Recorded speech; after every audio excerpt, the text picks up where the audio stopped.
Hello everybody, myself Meena Labde. I am Assistant Professor and Head in the Department of Mathematics, Rep Shikshan Samsthat, Maharaja Jivajirao Shinde Mahavidyalaya, Srigonda District, Ahmednagar. Dear students, we are studying our first year BSc Mathematics paper first, Algebra, and we have already started our unit number 2, Divisibility Theory in the Integers. And today we are going to see the topic mathematical induction. So let us see what is mean by mathematical induction. So mathematical induction is based on domino effect. So what is domino effect? It is a chain reaction that occurs when a small change causes a similar change in nearby and which then causes another similar change and so on in linear motion. So you can see in this picture, so these are the dominoes, and if you put a small force in first domino, then that will fall on second, then second will fall on third, etc., and all will fall down. So this is called as a domino effect. Um, Another example of that mathematical induction, which is based on climbing an infinite ladder. So suppose we have an infinite ladder and assume the following. So the assumptions are we can reach first rung of the ladder. So this is our basic assumption, and if second assumption is that if we can reach a particular rung of the ladder, then we can reach the next ladder. So this is important assumption, and you can say that from one we can reach first ladder because our assumption is that we can reach first rung of the ladder. Now apply this assumption number 2 to condition 1, then we can reach second rung. Apply again 2, then you can reach third rung, and so on. So apply to any number of times we reach any particular rung, no matter how high up it. So this example motivates proof by mathematical induction. So you can see in this picture. So here is step 1. So this is our assumption, we can reach the first rung. Then second assumption is that if you can reach a particular ladder, then you can reach the next ladder. So if you reach the first ladder, so if you apply this condition number 2, then you can say that you can reach second ladder. Again apply 2 to this step, so you can conclude that you can reach step 3, etc. So you can reach any particular rung. So let us see first principle of mathematical induction. This principle is also called as a weak induction, or shortly this is also called as a simply principle of mathematical induction. So statement is that suppose we have a statement P of n and we want to prove that P of n is true for all natural number n. Instead natural number, this statement is true for all positive integer n. Doesn't matter, positive integer is the set of all natural numbers, and the steps we do is that very first step, that is called as a base step. So in this step we show that result is true for n equal to 1. So put n equal to 1 and show that P of 1 is true.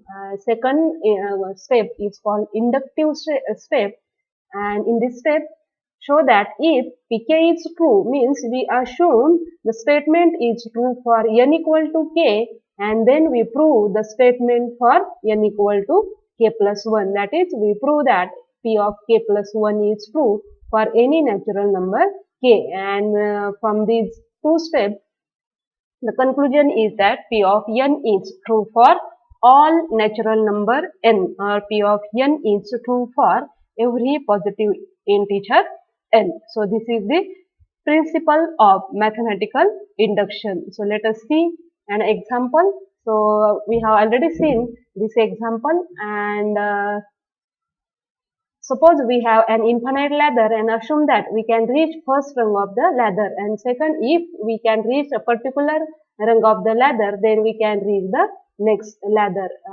we have to show that we can reach each rung of the ladder. So let P of n be the proposition that we can reach nth rung of the ladder, that is n is natural number. So we should prove that we can reach each rung of the ladder. So base step P of 1 is true, and this is obviously true because this is our assumption. We can reach the first rung of the ladder. Then inductive step, assume that Pk is true, that is we can reach kth rung of the ladder, and we prove that we can reach the next ladder to kth rung, that is k plus 1th rung. Since our assumption is that we can reach kth rung of the ladder, and assumption 2 is that if we reach the particular rung of the ladder, then we can reach the next rung. So as we can reach the kth rung, so you can apply 2 and you can say that you can reach kth rung of the ladder, and therefore you can reach k plus 1th rung of the ladder, and therefore you can say that P of k plus 1 is true, and thus PMI is short form for principle of mathematical induction. So thus by principle of mathematical induction, P of n is true for all natural number n, that is we can reach each rung of the infinite ladder. So this is demonstrated in this picture, and let us see another example. Sum of first natural numbers. You may know this result. So what is the sum of first n positive integers? It is n into n plus 1 divided by 2. So let us prove this result. 1 plus 2 plus etc. plus n equal to n into n plus 1 divided by 2. So whatever this statement involving n, we can call this as P of n. So P of n equal to 1 plus 2 plus etc. plus n. So these are first n positive integers, and which is equal to n into n plus 1 divided by 2. So we prove this result by using principle of mathematical induction. So what is base step? We show that result is true for n equal to 1. So for n equal to 1, what is LHS? You have to take only one integer, and that is 1. So LHS is 1. Now what is RHS? In RHS put n equal to 1. So that is nothing but 1, and therefore you conclude that P of 1 is true, or you can say that result is true for n equal to 1. Next, inductive step. In this step, we assume Pk is true. So that is, your result is true for n equal to k. So your statement will be 1 plus 2 plus etc. plus k equal to k into k plus 1 divided by 2. And using this assumption, we prove that result is true for n equal to k plus 1. So what is to prove? So to prove that sum of k plus 1 positive integer is k plus 1 into k plus 1 plus 1 whole divided by 2. So let us consider LHS. So LHS is first of sum of first k plus 1 positive integers. So 1 plus 2 plus etc. plus k plus 1. Now up to k, by assumption, sum of first positive integer is k into k plus 1 divided by 2. So just replace this by k into k plus 1 by 2, and last number k plus 1 as it is. So simplify this.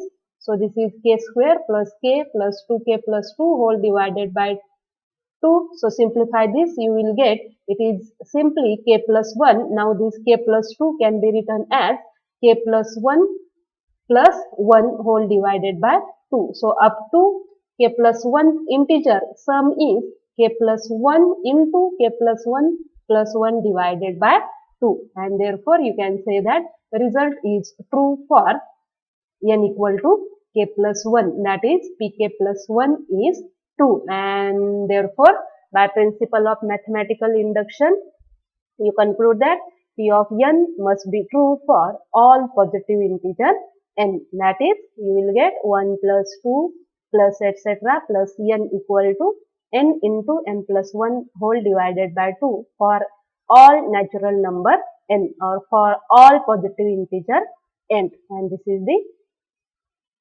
end of the proof. For example, now this formula is applicable to find sum of first n natural number. So, for example, if you want to find sum of numbers up to 80, so that is 1 plus 2 plus 3 plus up to 80. So, here your n is equal to 80. So, put n equal to 80 in RHS, you will get 80 in bracket 80 plus 1 whole divided by 2, and simplify this, you will get the sum is 3240.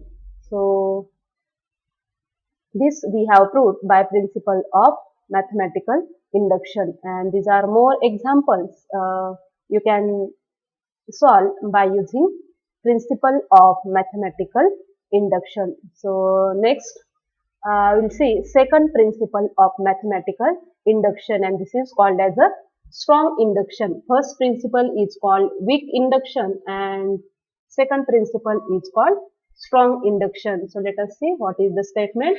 Let P of n be the statement, and we have to prove that P of n is true for all natural number. So, statement is same in both the principle. Now, proof are different. So, base step is again same. So, prove the result for n equal to 1, that is P of n is true. Now, in second step, inductive step, there is a change in the assumption. So, in previous induction, we have assumed that Pk is true. Now, here assume that P of 1, P of 2 up to P of k minus 1 Pk are true for any natural number n. That is, P of j is true for all j lies between 1 and k. So, this is your assumption, and using this assumption, prove that Pk plus 1 is true, and conclusion is that P of n is true for all natural number n, and this is called as a second principle of mathematical induction. So, let us see an example. There is an interesting example based on second principle of mathematical induction.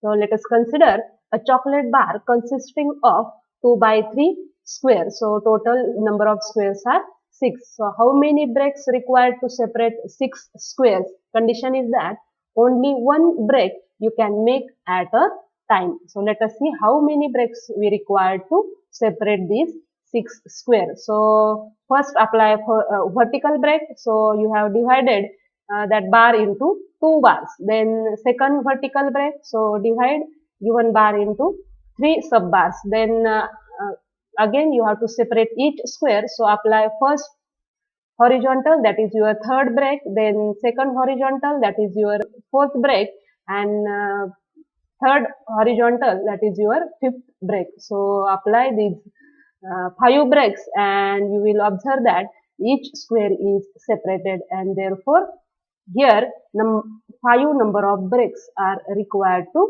separate 6 squares. So, let us see general example.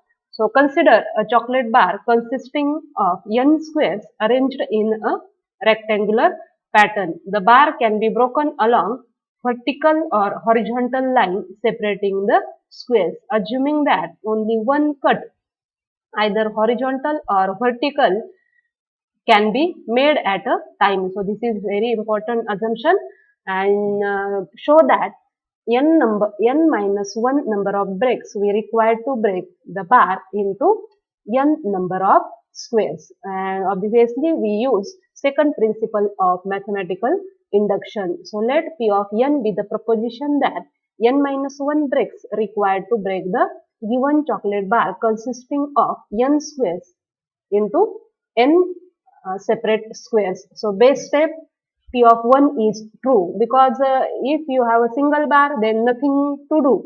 So, since we need not do anything if bar consists of just one piece, so we require how many breaks? 0 breaks are required, and therefore you can say that P of 1 is true. Now inductive step. So let us see what is the assumption in inductive step. In second principle of mathematical induction, assume that P of 1, P of 2, etc., P of k minus 1, P of k are true. And using this assumption, we prove that Pk plus 1 is true. Now, since these are the assumptions, so apply the first break. So now break the bar into two sub pieces. So say x and y, and so that x plus y is equal to k plus 1. Here we have already made one break. Now by induction hypothesis, to separate x square, how many breaks you required? X minus 1. And to separate y number of squares, you will require y minus 1 breaks. And here obviously your x and y are less equal k. And therefore total number of breaks required to separate k plus 1 square is very first break we have divided original bar into two sub bars x and y, so that in that process we have made one break, so that is 1. Then to separate x number of squares, then total number of breaks are x minus 1, and to separate y number of squares, you will require y minus 1 number of breaks. These are by assumptions, and simplify this, you will get x plus y minus 1. Now this x plus y is your k plus 1 and minus 1 as it is. So this plus 1 minus 1 will get cancelled, and you will find this is equal to k. So therefore, you can say that k number of breaks are required to separate k plus 1 squares, and therefore we can say that pk plus 1 is true, or result is true for n equal to k plus 1, and therefore by strong induction you conclude that p of n is true for all natural number n, that is n minus 1 number of breaks are required to break a chocolate bar consisting of n squares into n number of subsquares, where n is any natural number. So this is the proof by second principle of mathematical induction. So these are more examples.